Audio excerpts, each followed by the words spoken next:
With the release of Elite Dangerous on consoles and the upcoming Horizons expansion, most of you are probably wondering, how do I spaceship? Now before we get any further into this tutorial, what I want you to do is go into your options menu and check out your controls. Everything from frameshift drive to landing gear to yaw, everything else.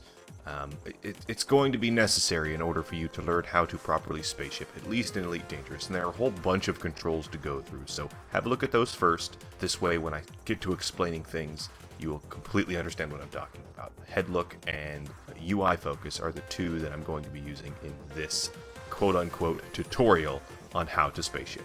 Now that that's been taken care of, what I'm going to teach you today is everything you will need to know about everything internal, your cockpit, your heads-up display, all of the little bits of information that may or may not be relevant to your gameplay in Elite Dangerous. Traveling, controlling subsystems, docking, undocking, you name it, I'll be covering it here. 3 options you will have at every station and outpost are starport services, return to surface, and launch. For the time being, we're going to check out starport services and show you everything that every station, most stations and outposts, will be offering you. First is home. It will take you back to your, well, this window right here. It will take you back here. Munitions will get you back your ammunition, repairs to repair all of your systems and subsystems, bulletin board for present jobs, be it mining or cargo hauling, transport, assassinations, delivery missions, so on and so forth, are all done here. This is where you will be getting your money for contracts and objectives and missions and things like that. So you go into a station, you accept a mission to haul cargo from one place to another, you either get standing or reputation with the system, the station. There are a few different possibilities here. You have your cargo running, your assassination, your go and bring things back, your bring something to, bring something back, your bring something to, mining, assassinations, things like that, icons. All of the information is displayed right there, as well as how much money you'll get for completing it and the standing and what that you will be getting after completing the objective. Your contacts, local contacts for all of the bounties, combat bonds for conflict zones, black market for selling illicit goods, and the power contact, which is how you will participate in power play in Elite Dangerous and make your mark on the world. Outfitting is where you can buy and sell your internal and external components for the ship that you are currently flying. I love my super beam lasers, and the paint job as well. Shipyard is where you're going to be able to purchase different ships. Different stations carry different ships from different manufacturers at different prices. Sometimes they're on sale, sometimes they're not. It's really up for you to determine. There are a whole bunch of websites for this. I'm currently flying in a Vulture, but mine is tricked out. Commodities market is to sell and buy things, to do trades, and universal cartographics are for exploration, which we'll be covering in a later video. For the sake of showing off how pretty this game is, let us return to surface so that you can see exactly how beautiful the game really is. The reason for entering the starport is because there are some jerks that will pop you for being on the surface of a station or an outpost, so do not camp there. If you go AFK, the chances of you being shot are high. Let's go ahead and launch so that we can get out into open space and I can show you the what's what with Elite Dangerous.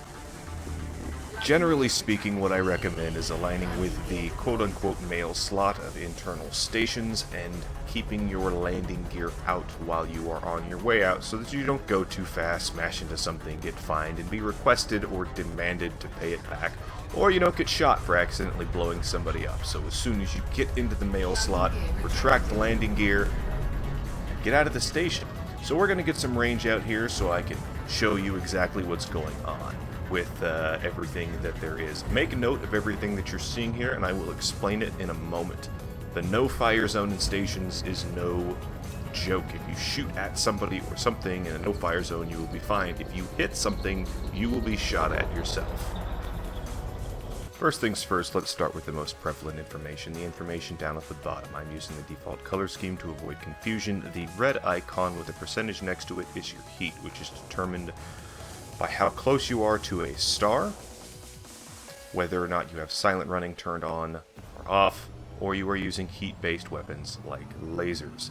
Heat is something that will damage your ship if it goes above a certain percentage. The small section down there where that little bar is where it will start damaging you. Everything in the tiny section above that means that your likelihood of blowing up is good. If you stop using any heat-based weapons or gain distance from a star, the heat will reduce, so try to keep that as low as possible. Warning. Temperature critical. Yeah, just like that.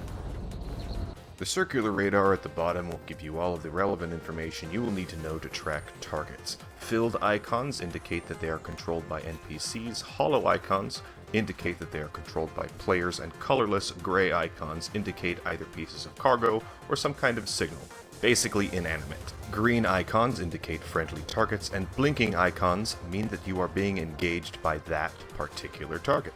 The bar to the right of your radar is your throttle. The blue segment indicates optimal auto.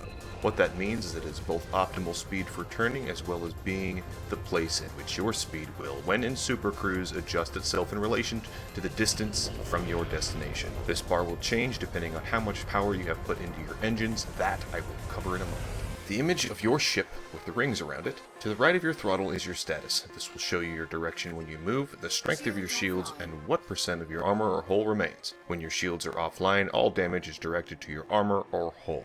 Shield and armor upgrades can be purchased in outfitting, which will be covered in a later video, along with what types of weapons and damage work against what type of target. The three vertical bars to the right of your status section are power distribution. Allocating more power to your SYS or systems will increase shield regeneration and increase the potential for all other systems and subsystems. ENG or engine will increase speed, and WEP will increase munition-based weapons reload speed, as well as reducing thermal load on the weapon, allowing you to fire them for a longer period of time. Keep in mind that you only have a maximum of 6 pips, meaning you cannot maximize all systems at any given point in time.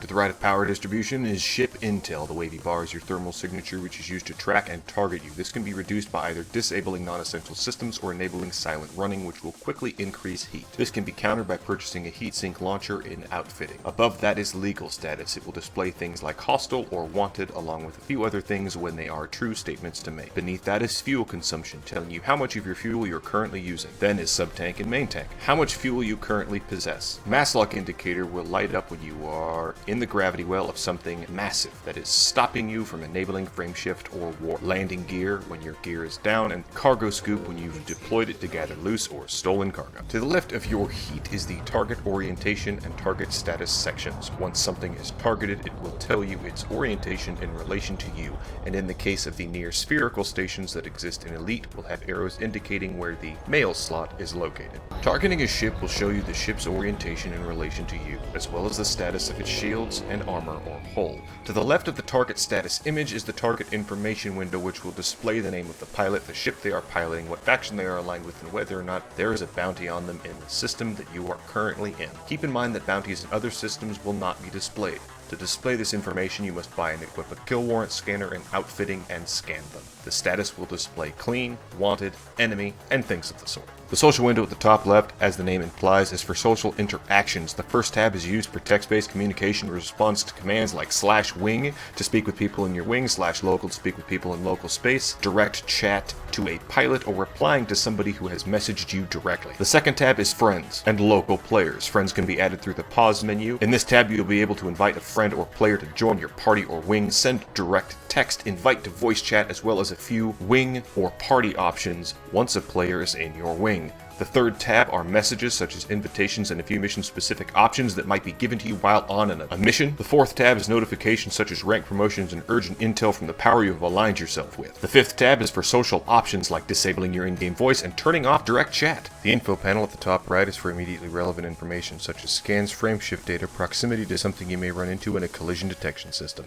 What I have dubbed the External Interaction Panel is responsible for collecting data from and interacting with the universe outside of your ship. The first tab in this panel is a navigation, which contains a galaxy map to set destination outside of your current system or to plot routes to a destination further than one jump. Keep in mind that you cannot plot a route to any destination that is over 1,000 light years away. The second option in navigation is a system map, which contains all relevant information regarding the system you are currently in, to include any known astronomical objects such as planets and moons and stations, such as the station I started this video in. The third option in navigation is Galactic Powers. Inside of this, you will be able to view important news and updates about the universe, view the status of the Galactic Powers and power play information, and see information about the power you have aligned yourself with and your status with their leaders, such as rank, income, salary, and bonuses. The Transaction tab contains all pending financial and mission information, such as current missions, fines, bounties placed on you, and bounties you need to collect from a system or faction. The Contacts tab holds information about every signal in your immediate radar range. In standard speed, this will normally be ships and cargo containers. In super cruise, this will be planets, moons, signal sources, and many more. Sub-targets will allow you to target specific areas of a ship, such as their thrusters, life support, shield generator, or any other piece of equipment that can be targeted specifically. Cargo contains information about what the ship you are targeting is currently carrying in their cargo hold and will become visible once you have scanned them with a cargo scanner, also available in outfitting. What we call the Internal Interaction Panel is responsible for holding information about and allowing you to interact with everything inside your ship. The Status tab allows you to view reputation information such as your relationship with each of the major factions as well as each system's minor factions. The Status tab also contains all relevant financial information such as how much you currently have, how much it will cost to rebuy your ship, and other random financial and statistical information. The Modules tab allows you to see what modules you have outfitted to your ship, what state of repair they are in, and what their priority level is regarding power consumption. This tab also allows you to deactivate and reactivate modules as you see fit. The Fire Groups tab allows you to set up groups of weapons or modules to be fired or activated with the press of one or two buttons or the pull of one or two triggers. Each vertical column acts as its own fire group and can be customized to fit your tastes.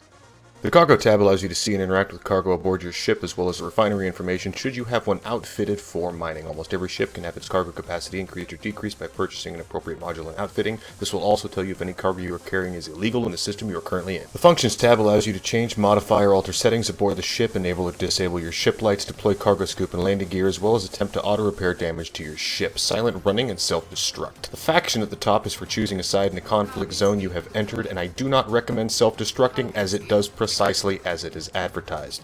Docking is done by getting within 7.5 km of a station or outpost, going to the Contacts tab in your External Interactions window and requesting to dock. At this point, your request will be accepted if you are allowed to dock, or denied if you are too far away, an enemy of the station, or the station is full. After the request has been accepted, make note of the docking bay number above your radar, as going to another dock is illegal and you will be fined first. If you do not move within the allotted time, you will be destroyed. You have been warned. Deploy your landing gear and align with the center of the cross with the nose of your ship pointed away from the view of the display markers. Standard docking computers can be purchased and outfitting to allow for automated docking with stations and outposts, removing the need for you to do it yourself. In order to enter Super Cruise, you will need to either choose a location destination from the destination scroll list or from the system app in your navigation tab, or press the button assigned to Super Cruise. Once you have picked a destination, a small circle will appear, which is your alignment to your destination. Throttle up and engage Super Cruise.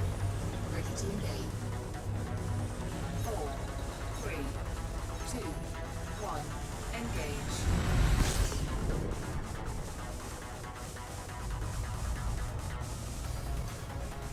Once you are within range of safe disengage, use your Super Cruise button one more time to drop into said local destination. In order to move to another system, which is required before you are allowed to open play, choose a system within range from your scroll list or galaxy map, or plot a route to a further destination under 1,000 light years away. Align to the destination and engage FSD or warp. 4, 3, 2, 1, engage. I strongly suggest keeping an eye on where you drop out of warp, as you are warping into the largest gravitational body, which would be a star. With this, you can either turn and move away from the bright dot to align to your destination, approach most stars to scoop fuel with a fuel scoop, which is also available in outfitting, or throttle down and remain stationary.